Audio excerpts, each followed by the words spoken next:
எபிப்ராத்து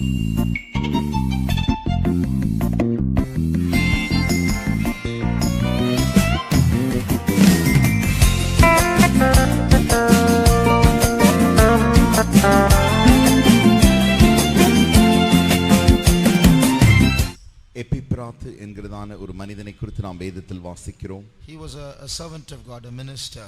அவன் ஒரு தேவனுடைய ஊழியக்காரனாக ஊழியனாய் இருந்தான். So we're just going to learn a couple of lessons from his life.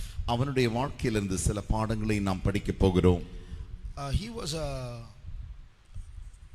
was one of the initial pastors or servants of God in the church at Colossae.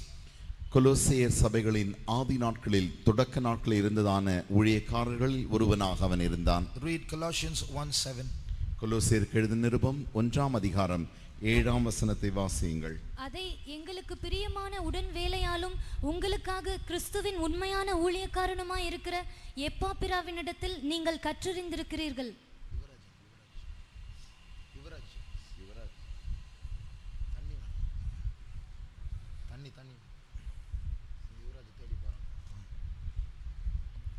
So here this verse conveys that he was in the early days the pastor or the servant of God, the minister to the church at Colossae.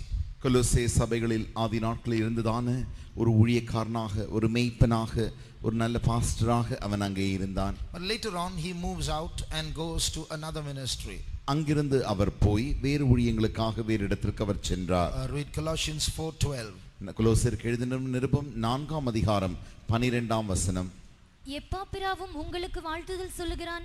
உங்களை சேர்ந்தவனும் கிறிஸ்துவின் ஊழியக்காரனுமாகிய இவன் நீங்கள் தேவனுக்கு சித்தமானவைகள் எல்லாவற்றிலும். So here we see St. Paul is saying Epaphras saluted you. If he was there's no need for St. Paul to say that. இங்கே பரிசுத்த பவுல் எப்பாப்பிராவும் உங்களுக்கு வாழ்த்து சொல்லுகிறான் என்று சொல்கிறார். அங்கே எப்பாப்பிரா இருந்திருப்பாரேயானால் பரிசுத்த பவுல் உங்களுக்கு எப்பாப்பிரா வாழ்த்துதல் அனுப்புகிறார் என்று சொல்லுகிறார் என்று சொல்லியிருக்க வேண்டாம். So he's moved out and he's taken other responsibilities. ஆகினாலே அவர் முன்னிருந்த ஊழியத்திலிருந்து அங்கே வெளியே வேறு இடத்திற்கு போய் வேறு ஊழியங்களுக்கு அவர் செய்து கொண்டிருக்கிறார். For some time he was with St. Paul and he was in prison when St. Paul was imprisoned. சில காலங்கமாய் அவர் பரிசுத்த பவுலோடு கூட இருந்தார். அவர் ஊழியம் செய்த நாட்களிலே பரிசுத்த பவுலோடு கூட அவரும் சிறையிலே ஒன்றாய் இருந்தார். The book of Philemon chapter 1 and verse 23. Philemon 1ஆம் அதிகாரம் 23ஆம் வசனம்.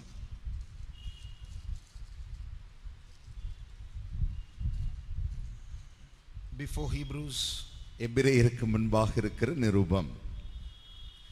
After Titus, தீத்துவுக்கு பின்பாக எபிரேயருக்கு முன்பாக இருக்கிற நிருபம் 1ஆம் அதிகாரம் 23ஆம் வசனம். கிறிஸ்து இயேசுவின் நிமித்தம் என்னோட கூட காவலில் வைக்கப்பட்டிருக்கிற எப்பாப்பிரா இருக்கா? அதானே 1:23. ஒன்று இல்ல, அது 23 verse 23. அதுல ஒரே அதிகாரம் மாத்திரமே உண்டு. 23ஆம் வசனம். கிறிஸ்து இயேசுவின் நிமித்தம் என்னோட கூட காவலில் வைக்கப்பட்டிருக்கிற எப்பாப்பிராவும். So here we see he is called a fellow prisoner. That means there was a time when St. Paul was in prison and Epaphras was also in prison with him. இங்கே அவர் என்னோடு கூட காவலில் வைக்கப்பட்டிருக்கிற எப்பாப்பிரா என்று சொல்லுகிறார். அந்த அர்த்தம் பரிசுத்த பவுல் அங்கே காவலில் வைக்கப்பட்ட பொழுது எப்பாப்பிராவும் பரிசுத்த பவுலோடு கூட அவர் காவலிலே வைக்கப்பட்டிருந்தார். Now come back to Colossians 4:12. இப்பொழுது திரும்பமாக கொலோசியருக்கு எழுதின நிருபம் 4ஆம் அதிகாரம் 12ஆம் வசனத்திற்கு நீங்கள் வருவீர்களே ஆகில். There are 2 points that emerge from Epaphras' life that we should learn from. நாம் கற்றுக்கொள்ள வேண்டியதான எப்பாப்பிராவின் வாழ்க்கையிலிருந்து 2 காரியங்களை நம்மால் காண முடியும். எப்பாப்பிராவும் உங்களுக்கு வாழ்த்துதல் சொல்லுகிறான். உங்களை சேர்ந்தவனும் கிறிஸ்துவின் ஊழியக்காரனுமாகிய இவன் நீங்கள் தேவனுக்கு சித்தமானவைகள் எல்லாவற்றிலும் தேறினவர்களாயும் பூரண நிச்சயம் உள்ளவர்களாயும் நிலை நிற்க வேண்டுமென்று தன் ஜெபங்களில் உங்களுக்காக எப்பொழுதும் போராடுகிறான். Let me tell you my weakness. என்னுடைய பலவீனத்தை நான் உங்களுக்கு சொல்லட்டும். Before I came here I was in Anakaputtur.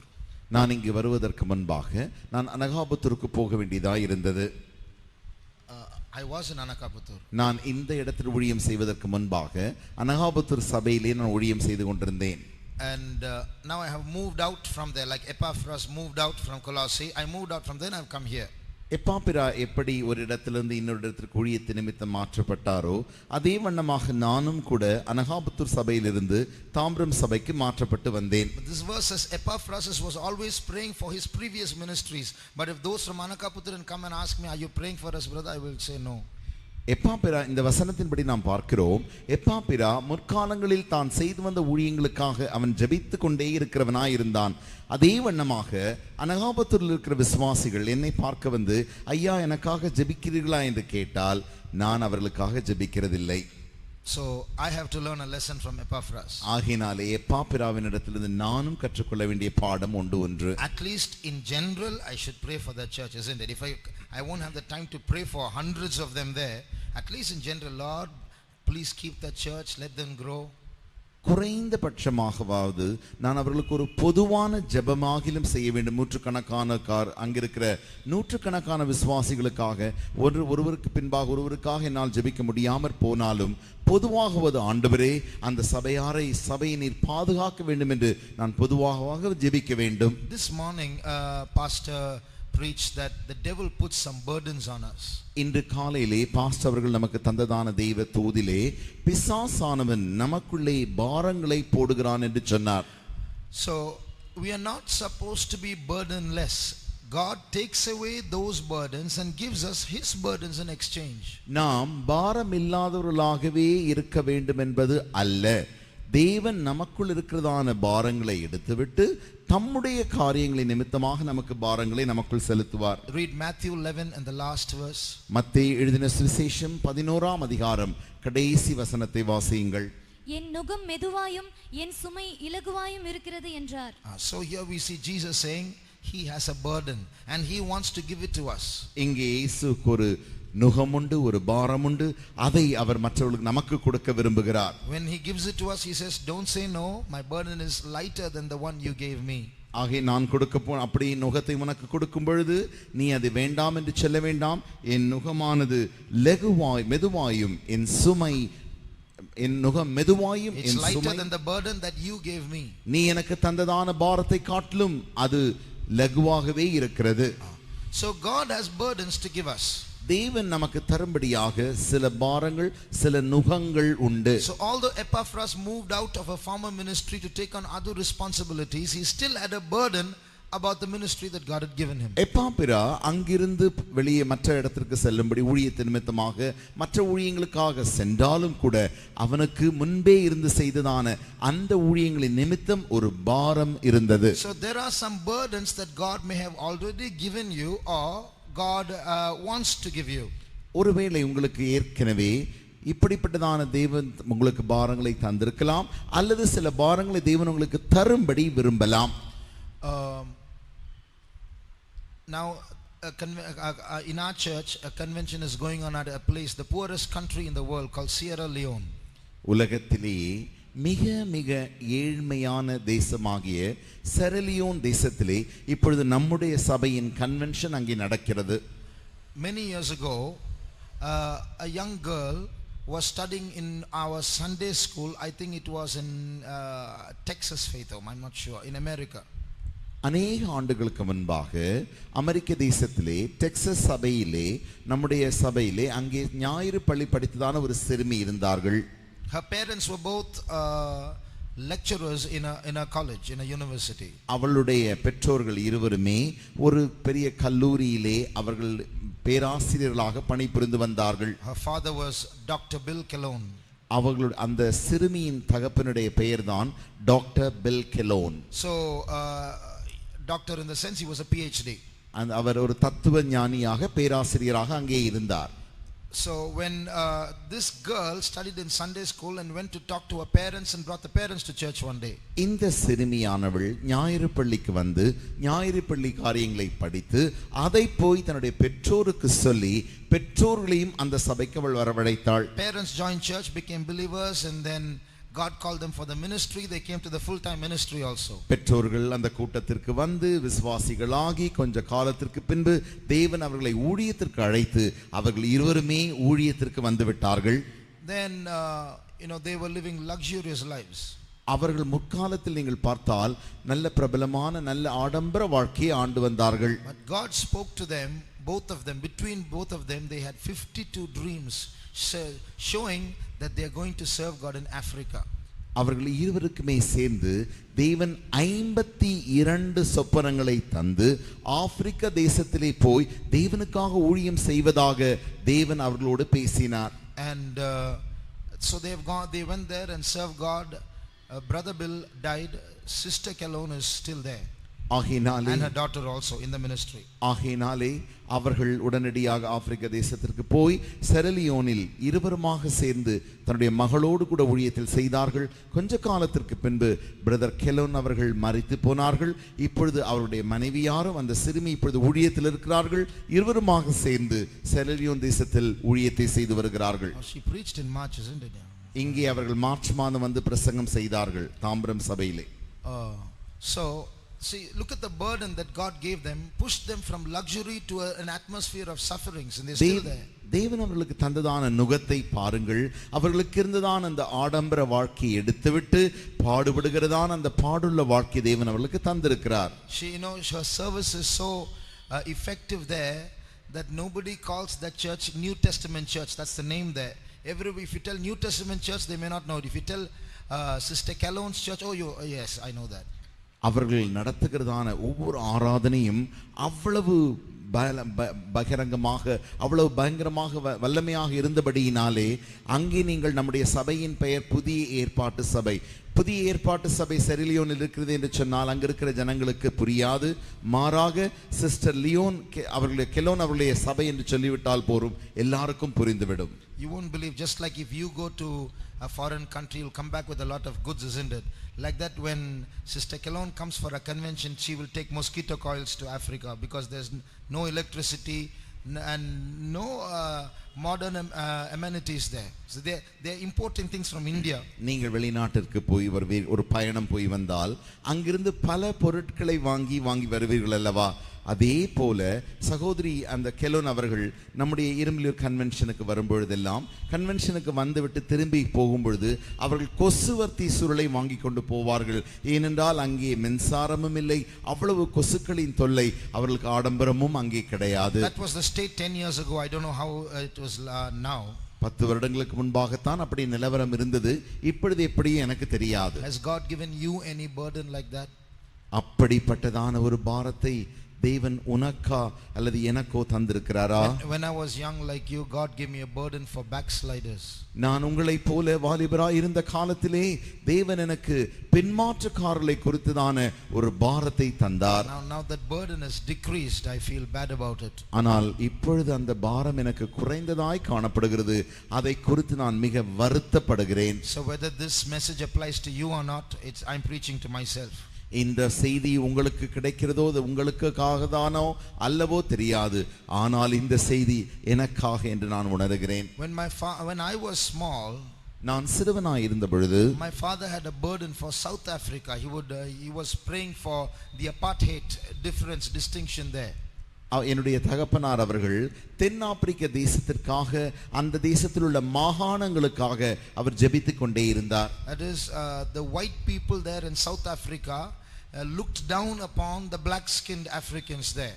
அங்கே நீங்கள் பார்த்தால் தென்னாப்பிரிக்க தேசத்திலே வெள்ளையர்களும் உண்டு கருப்பர்களும் உண்டு. வெள்ளையர்கள் கருப்பர்களை தாழ்வாக கீழாகவே பார்ப்பார்கள். So those black skinned Africans, they had no concessions, had no high ranks. They were just like slaves and servants there. இந்த கருப்பு நிற ஆப்பிரிக்கர்கள் தென்னாப்பிரிக்க தேசத்திலே அவர்களுக்கு எந்த விதமான உயர்வோ உயர்ந்த பதவிகளோ எந்த வசதிகளோ கிடைக்காது. அவர்கள் அடிமைகளைப் போலத்தான் அங்கே வாழ்ந்து கொண்டிருந்தார்கள். So he used to pray for that nation, and we used to make fun of him and say, so many things to pray for in our country, you go and pray for that country. என்னுடைய தகப்பனார் அந்த தேசத்திற்காக இந்த குறிப்பிட்ட காரியத்திற்காக அவர்கள் ஜெபித்துக் கொண்டே இருப்பார்கள். அப்பொழுது நாங்கள் யாவரும் அவரை கேலி செய்து நம்முடைய தேசத்திலேயே ஜெபிக்க வேண்டிய பல காரியம் உண்டு, இதையெல்லாம் விட்டுவிட்டு வேறு ஒரு தேசத்திற்காக இப்படி ஜெபிப்பீர்கள் என்று கேட்போம். But surprisingly that wall broke down after some time. ஆனால் ஆச்சரியவிதமாக இந்த ஆப்பிரிக்க தேசத்திலிருந்து தான் இந்த சுவராகி இந்த காரியம் கொஞ்ச நாட்களுக்கு பின்பு முற்றிலுமாய் உடைந்து போனது. Through Nelson Mandela's intervention and so on. உங்களுக்கு நீங்கள் தெரிந்த வண்ணமாக நெல்சன் மண்டேலா அவர்களின் மூலமாக அந்த காரியம் மாற்றப்பட்டது. there was another occasion மற்ற ஒரு சம்பவம் உண்டு. where my father used to, he used to pray for people who are going through severe injustice in their life and nobody cares for them. என்னுடைய தகப்பனார் சிலர் நம்முடைய வாழ்க்கையிலே பார்த்தால் அநியாயமாக தங்களுடைய வாழ்க்கையிலே அநீதியாய் அவர்கள் கஷ்டப்பட்டு கொண்டே இருப்பார்கள். அவர்களுக்கு உதவி செய்யவோ விடுதலை செய்யவோ யாரும் இல்லாத ஒரு கூட்டம் இருப்பார்கள். அவர்களுக்காக என் தகப்பனார் அடிக்கடி ஜெபிப்பார். Within a few months it came out in the papers, two incidents where two people were in different incidents in different countries were locked up for 20-25 years. And anyone comes to them, the relatives say they are mad, they've lost their sense, they will send food through the window, but actually they were sensible, but they had a lot of property, the relatives wanted it, so they locked them up in the room and said they are mad and they've lost their senses. But the story came out and they were released from prison, from their imprisoned state, highly sick and weak and almost mad. இந்த காரியத்திற்காக என்னுடைய தகப்பனார் ஜெபித்துக் கொண்டிருந்த அந்த வேளைகளில் தானே 2 செய்திகளை நாங்கள் செய்தித்தாளில் வாசித்தோம். இந்த 2 சம்பவங்களுமே வெவ்வேறு தேசங்களில் நடந்த சம்பவங்கள். அதிலே நீங்கள் பார்த்தால் 2 பேரையுமே தவறாக அநீதியாக அவர்களை சிறையிலே 20-25 ஆண்டு காலமாய் அடைத்து வைத்திருந்தார்கள். அவர்களை பார்க்க வருகிற அவர்களுடைய உறவினர்கள் அவர்களை பார்த்து அவர்கள் பைத்தியக்காரர்கள், அவர்கள் புத்தி சுயாதீனம் அவர்களுக்கு இல்லை என்றெல்லாம் சொல்லி அவர்களுக்கு உணவை ஜன்னல் மூலமாக கம்பியினூடாய் அவர்களுக்கு தந்துவிட்டு போய்விடுவார்கள். ஆனால் நீங்கள் உண்மையாய் பார்த்தால் அவர்கள் இருவருமே நல்ல புத்தி சுயாதீனத்தோடு இருக்கிறவர்கள் தான். என்றாலுமோ அந்த உறவினர்கள் ஏன் இப்படி செய்தார்கள் என்றால் இந்த இருவர்களுக்கு இருந்ததான பல சொத்துக்களையும் பல ஆசைகளையும் அபகரித்து கொண்டு அப்படி அவர்கள் செய்தார்களாம். அவர்கள் இருவரையுமே எப்பொழுது சிறையிலிருந்து விடுபட்டு மிக பலவீனத்தோடு கூட அவர்களுக்கு நீதி கிடைத்து வெளியே வந்தார்களாம். So what we have to realize, when God gives us a burden and we pray according to that burden can cross countries and do work. ஆகினாலே நாம் என்ன செய்ய வேண்டும் என்றால் தேவனிடத்திலே ஆண்டவரே அந்த பாரத்தை எனக்கு தாரும் என்று நாம் கேட்டு நாம் அந்த பாரத்திற்காய் ஜெபிக்கும் பொழுது கடலுக்கப்பா இருக்கிற அநேக தேசங்களுக்காகவும் நாம் ஜெபிக்கும்படி தேவன் நமக்கு உதவி செய்வார். Now I am not going to ask you to come forward and testify, but is there anyone here who says God has given me some such burden, any kind of spiritual burden? Put up your hand. இப்பொழுது வந்து நீங்கள் முன்னே சாட்சி சொல்லுங்கள் என்று நான் சொல்ல போகிறதில்லை. என்றாலும் நான் கேட்கிற கேள்வி என்றால் எப்படிப்பட்டதான பாரத்தை ஆகிலும் தேவன் உங்களுக்கு ஏற்கனவே தந்து ஜெபிக்கும்படி சொல்லி இருக்கிறாரா? அப்படி என்றால் சொல்லுங்கள்.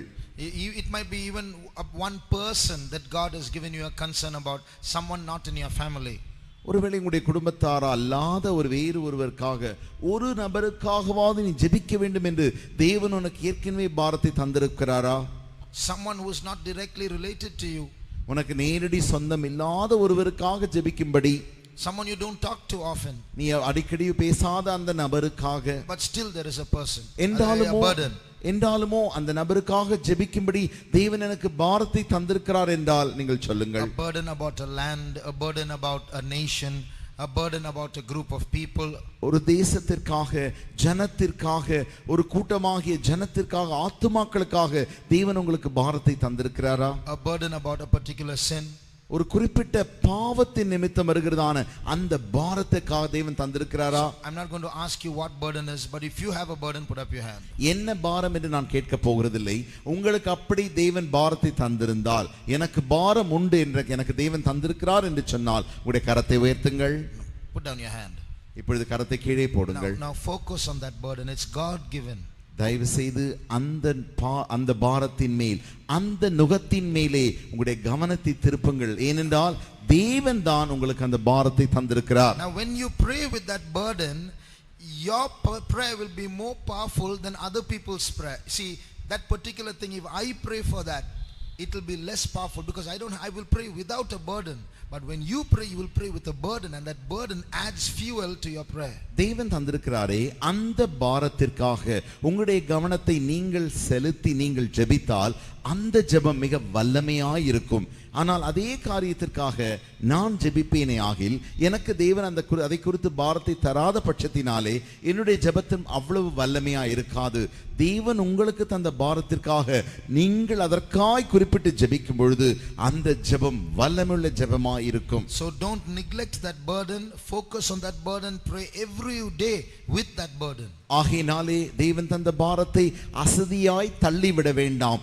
ஒவ்வொரு நாளும் அந்த பாரத்தை வைத்து வைத்து அதற்காய் நீங்கள் ஜெபிக்க வேண்டும். And you will see how your prayer is very effective, very powerful. உங்களுடைய ஜெபமானது எவ்வளவு வல்லமையாய் எவ்வளவு பதிலுள்ளதாய் மாறுகிறது என்பதை நீங்களே காண முடியும். Maybe somewhere across the globe your prayer will be answered.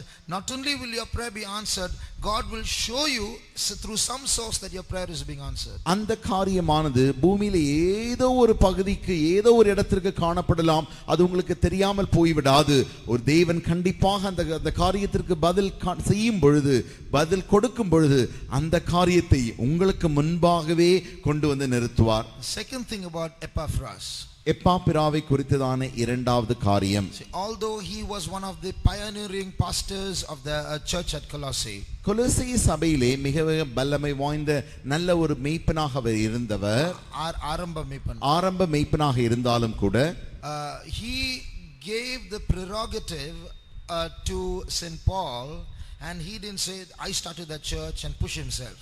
தன்னுடைய முதன்மை யாவற்றையும் அவர் பரிசுத்த பவுலுக்கு தந்து விட்டாரே ஒழிய, மாறாக நான் தான் அந்த சபையை தொடக்கினேன், நான் தான் அங்கே எல்லாம் செய்தேன் என்கிறதான அப்படிப்பட்ட எண்ணம் அவருக்கு வராமல் இருந்தது. So he didn't have the character of pushing himself.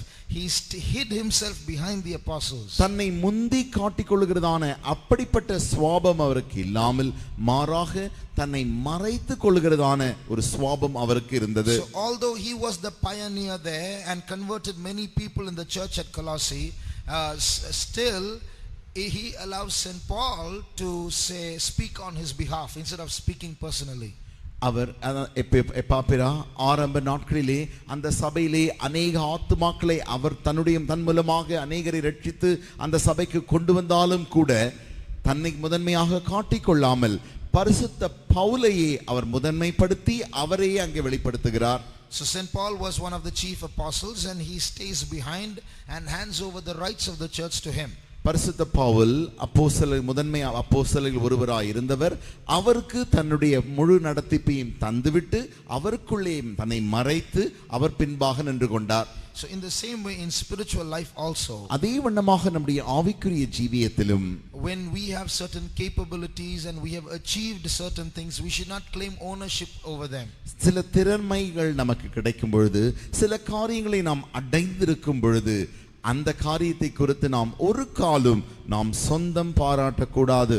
So if you bring a soul to church, ஒரு உதாரணமாக நீங்கள் ஒரு ஆத்துமாவை தேவனுடைய ஆலயத்திற்கு கொண்டு வருவீர்களே ஆனால், they have to be handed over to the church, to the servants of God. அந்த ஆத்துமாவை சபையிலே அல்லது தேவனுடைய ஊழியக்காரருடைய கரத்திலே நீங்கள் ஒப்பு கொடுத்து விட வேண்டும். In every facet, in every area of life like that, we have to learn to hide ourselves and allow those who are before us to lead.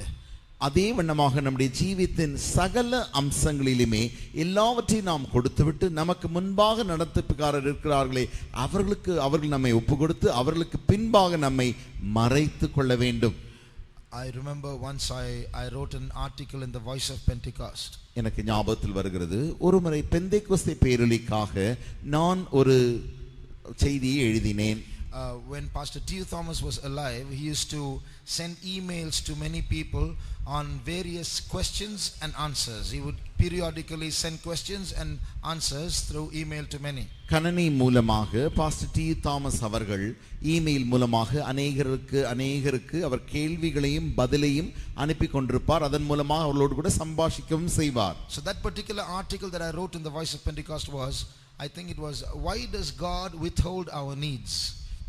நான் எழுதினதான அந்த பெந்தேகோஸ்தே பேரொலியில் எழுதின அந்த செய்தியின் தலைப்பு என்னவென்றால், தேவன் ஏன் நம்முடைய தேவைகளை நிறுத்தி வைக்கிறார் என்கிறதான தலைப்பிலே நான் எழுதினேன். So one day pastor called me up when I was in my faith home. நானுடைய விசுவாச வீட்டில் இருந்த பொழுது பாஸ்டர் டி தாமஸ் அவர்கள் என்னை அழைத்தார்கள்.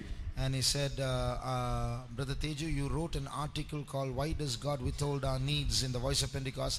It's nice. I think I can take it for my question answer session which I sent to others through email.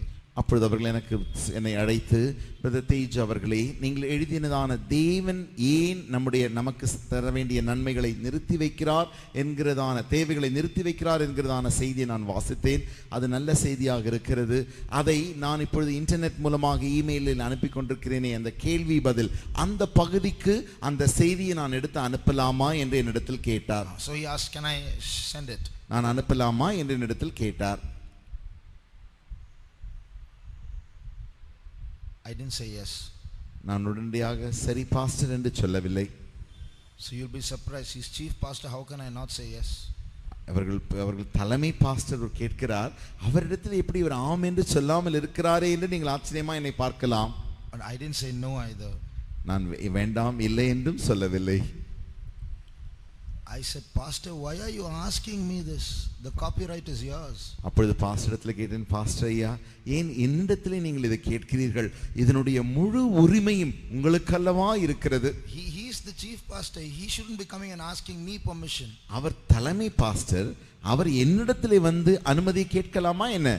Everything that is written is in the name of the mission, and those who are on top have the right to it. எழுதப்பட்ட சகல காரியங்களும் அவைகள் சபையின் ஸ்தாபனத்தின் பெயரினூடாய் எழுதப்பட்டபடினாலே அதற்கு தலைமை பாஸ்டராய் இருக்கிற அவர்களுக்கு அந்த காரியங்கள் யாவின் மேலும் முழு சொந்தமும் உரிமையும் உண்டு.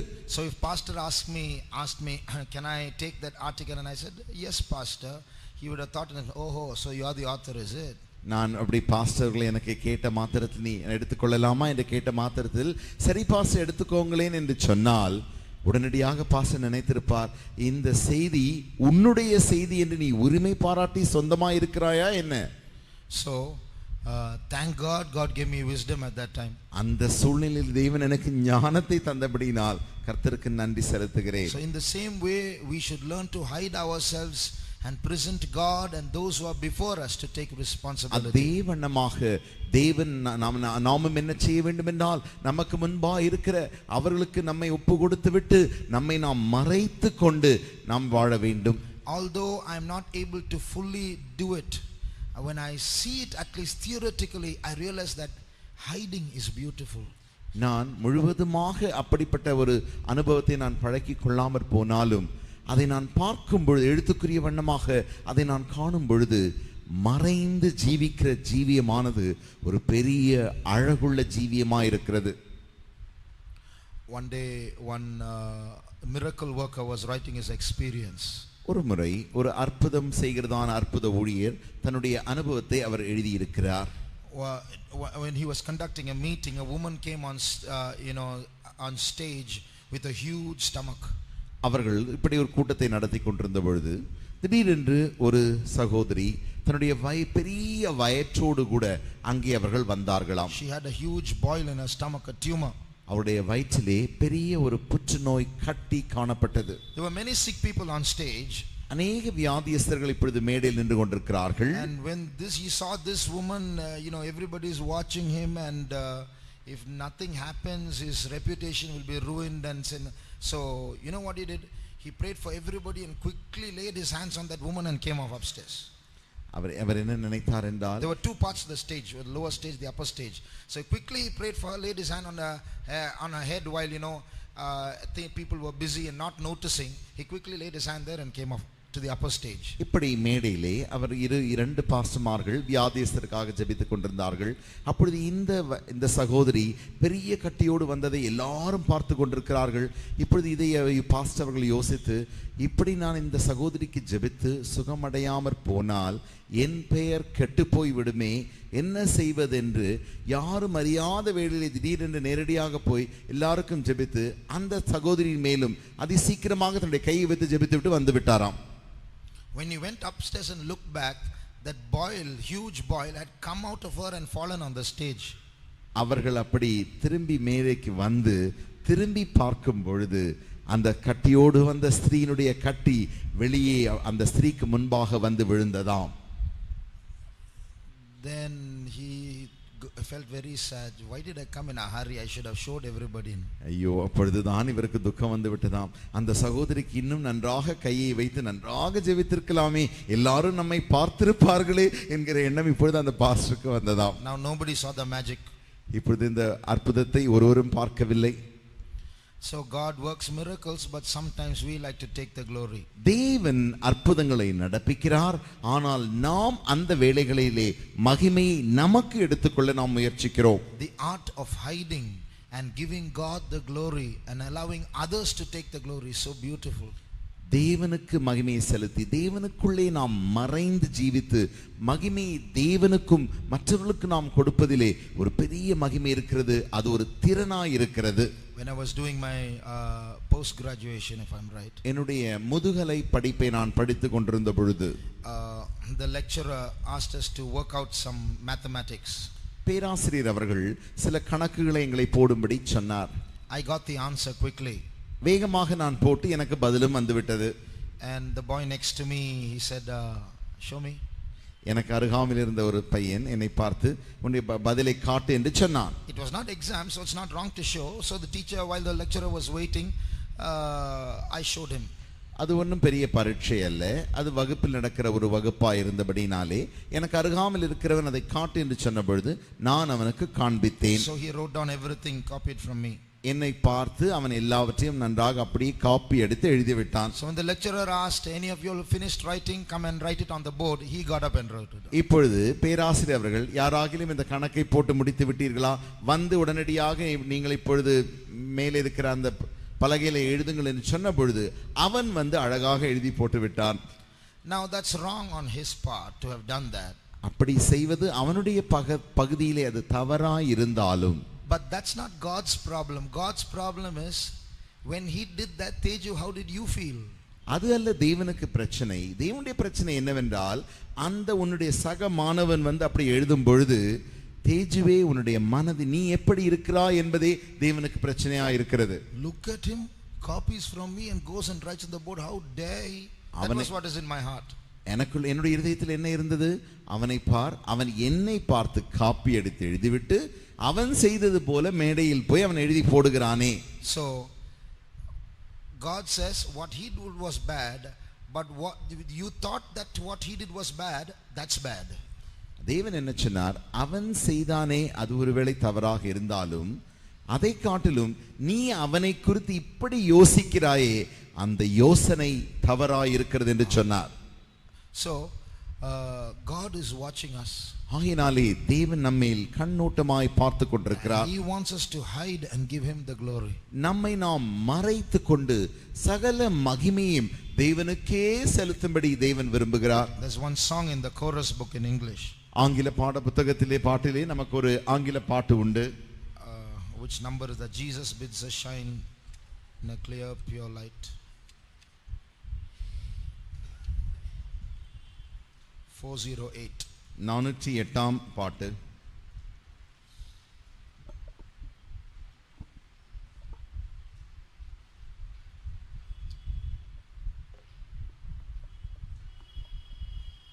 We'll sing that song. நாம் யாவரும் சேர்ந்து அந்த பாடலை பாடுவோம். ஆங்கில பாட்டு 408.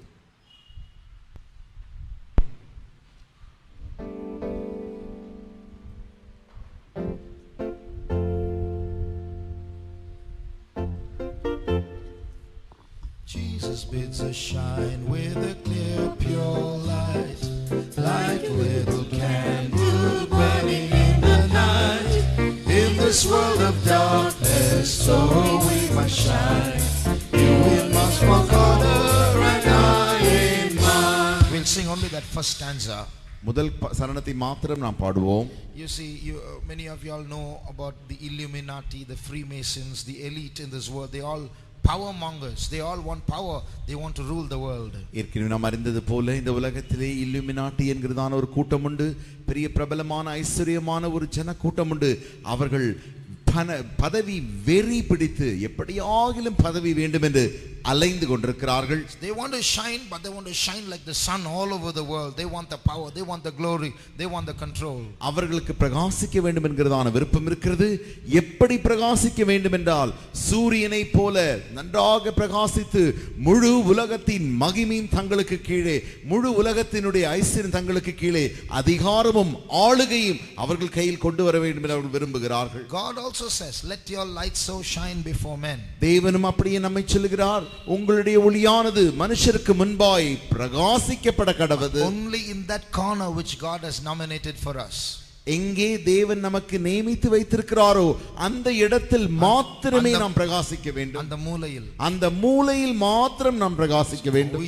We should not push ourselves to other places. மற்ற இடங்களுக்கு நம்மை நாம் முந்தி தள்ளி காட்டிக் கொண்டிருக்க கூடாது. Jesus bids us shine with a clear pure light, like a little candle burning in the night. In this world of darkness, so we must shine. You in your small corner and I in mine. Jesus bids us shine with a clear pure light, like a little candle burning in the night. In this world of darkness, so we must shine. You in your small corner and I in mine. One more time. Jesus makes us shine with a pure light, like a little candle burning in the night. In this world of darkness, so we must shine. You in your small corner and I in mine. Shall we close our eyes? நம்முடைய கண்களை மூடுவோமா? God has a corner for us. தேவன் நமக்கென்று ஒரு மூலையை நியமித்து வைத்திருக்கிறார். We must stay there and learn to give God the glory. அங்கேதானே நாம் அடங்கி பதுங்கி கொண்டு தேவனுக்கே நாம் சகல மகிமைகளும் செலுத்துவர்களாய் இருக்க வேண்டும். I am like the moon, I have no glory of my own. I reflect to the earth only the glory of the sun. நான் ஒரு சந்திரனை போல எனக்கென்று சொந்த ஒளியோ வெளிச்சமோ கிடையாது. நான் இந்த பூமிக்கென்று சூரியனில் இருந்து வருகிறதான அந்த ஒளியை பிரதிபலிக்கிறவளாகவே இருப்பேன். So let us shine, but let us remember our light is God's light. ஆகையினாலே நாம் பிரகாசிக்கப்பட வேண்டும். என்றாலுமோ தேவனே வெளிச்சம் என்கிறதான அந்த எண்ணம் நமக்குள்ள எப்பொழுதும் உண்டாக வேண்டும். I was just reading out to the one statement what one CCM artist said. CCM means contemporary Christian music artist. இப்பொழுது வந்ததான இந்த நவீன கிறிஸ்தவ இசை ஞானிகளின் ஒருவருடைய அவர் சொன்னதான ஒரு வாக்கியத்தை நான் வாசித்து காண்பித்தேன். His name is Michael Card. அவருடைய பெயர் தான் Michael card. He said the songs are not important anymore. அவர் என்ன சொல்லுகிறார் என்றால் பாட்டுகள் ஒன்றும் அவ்வளவு முக்கியத்துவம் அல்ல. It is the person who is important. எந்த நபர் அதை பாடுகிறாரோ அவர்தான் அதிலே முக்கியத்துவம் என்று அவர் சொல்லுகிறார். The songs are disposable. பாட்டுகளை தூக்கி எறிந்து விடலாம், அவைகள் இல்லாமலும் போகலாம். So it's not song that is important anymore, the person is. So in Christianity itself idolatry has entered in. அவர் என்ன சொல்கிறார் என்றால் பாட்டுகள் ஒன்றும் முக்கியமில்லை, பாட்டு பாடுகிறாரே அந்த பாட்டுக்காரர் தான் அவ்வளவு முக்கியம் என்று சொல்கிறார். பாருங்கள், கிறிஸ்தவ உலகத்திலேயே விக்கிரக ஆராதனை அப்படி வந்து விட்டது. Brother, sister, in your life, in my life, only Jesus should be glorified. சகோதரனே, சகோதரியே, இயேசு மாத்திரமே உன்னுடைய ஜீவியத்திலும் என்னுடைய ஜீவியத்திலும் மகிமைப்பட வேண்டும். Whether you can hide or not, how many of you will admit hiding is beautiful? நீங்கள் உங்களை மறைத்துக் கொள்கிறீர்களோ இல்லையோ, எத்தனை பேர் என்னோடு கூட ஒத்துக்கொள்கிறீர்கள் மறைந்து ஜீவிப்பது என்பது மிக ஒரு அழகுள்ள ஜீவியம் என்று? Those who can recognize the beauty of hiding, put up your hands. அழகிலே மறைப்பதிலே அழகு உண்டு என்பது உணர்கிறவர்கள் உங்களுடைய கரத்தை உயர்த்துங்கள். God should give us all that grace to hide ourselves. To God be the glory. நாம் யாவரும் நம்மை மறைத்துக் கொள்ளவும் தேவனுக்கே மகிமை செலுத்தவும் தேவன் நமக்கு கிருபையை தர வேண்டும். He who saved me, என்னை ரட்சித்தவர் அவரே. He who has kept me till now, அவரே என்னை இம்மட்டுமாய் பாதுகாத்து நடத்துகிறவர். He deserves all the glory. அவருக்கே சகல மகிமையும் சொந்தம். If I have any talents, எனக்கு எந்த திறமைகள் இருந்தாலும், if I have any gifts, எனக்கு எந்த வரங்கள் இருந்தாலும், if I have any abilities, எனக்கு எந்த தாளந்துகள் இருந்தாலும், To God be the glory. All my springs and fountains are in him. தேவனுக்கே சகல மகிமை நான் தருகிறேன், என் ஊற்றுகள் எல்லாம் அவரிலே இருக்கிறது. So giving all glory to God because he is our God. For that grace to hide ourselves shall we praise God. எல்லா மகிமையும் அவருக்கே தந்து, ஏனென்றால் அவரே தேவனாய் இருக்கிறபடினாலே அவருக்குள்ளே நாம் மறைத்து கொள்ள தேவன் நமக்கு கிருபைகளை தரும்படியாய் நாம் கர்த்தரை ஸ்தோத்திரிப்போமாக. ஸ்தோத்திரம், ஸ்தோத்திரம் ஆண்டவரே, ஸ்தோத்திரம் ஆண்டவரே, ஸ்தோத்திரம் ஆண்டவரே.